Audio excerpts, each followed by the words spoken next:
স্বার্থপর এই দুনিয়া, খোদার কসম কারো জন্য থামে না, বড় স্বার্থপর এটা। আগের গাড়ির 3 জন প্যাসেঞ্জারও যদি রক্তে ভাইসা যায়, মইরাও যায়, পিছনে জ্যাম বাজলে এরা শুনতেছে যে সামনের গাড়ি অ্যাক্সিডেন্ট করে 2 জন লোক মরে গেছে, এরা এরপরও চিল্লায় যে পুলিশ কই, রাস্তা ক্লিয়ার করে নাকা, মূল্যে মরছে না মূল্যটি সরাও। কারো হাতে সময় নাই। স্বার্থপর এই দুনিয়া, কারোর জন্য থামে না রে বাপ। হ্যাঁ, যেদিন বাপের জানাজা পড়ে, যেদিন বাপের লাশ কবরে দাফন করে, সেদিনও বংশধর সন্তান ছেলে মেয়ে ঘন্টাখানিক 2-4 ঘন্টা কাইন্দা কাটটা হইলো, রাতের বেলা ঠিকই ভাত খায়। হ্যাঁ, খায় না? পাশের ঘর থেকে খানা আনে, আবার ওরা ঠিকই খায়। স্বার্থপর দুনিয়া যে,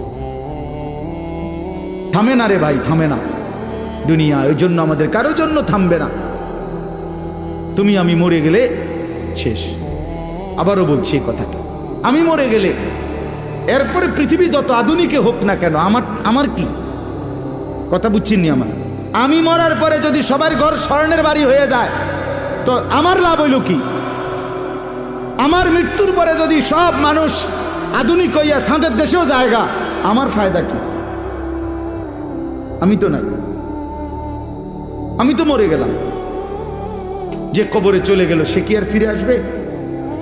আল্লাহ আমাদেরকে বুঝ দান করেন। এই জন্য ছেলেরা, রাত গভীরে বন্ধু চলো নিয়ত করি 5 ওয়াক্ত নামাজ পড়বো ইনশাআল্লাহ।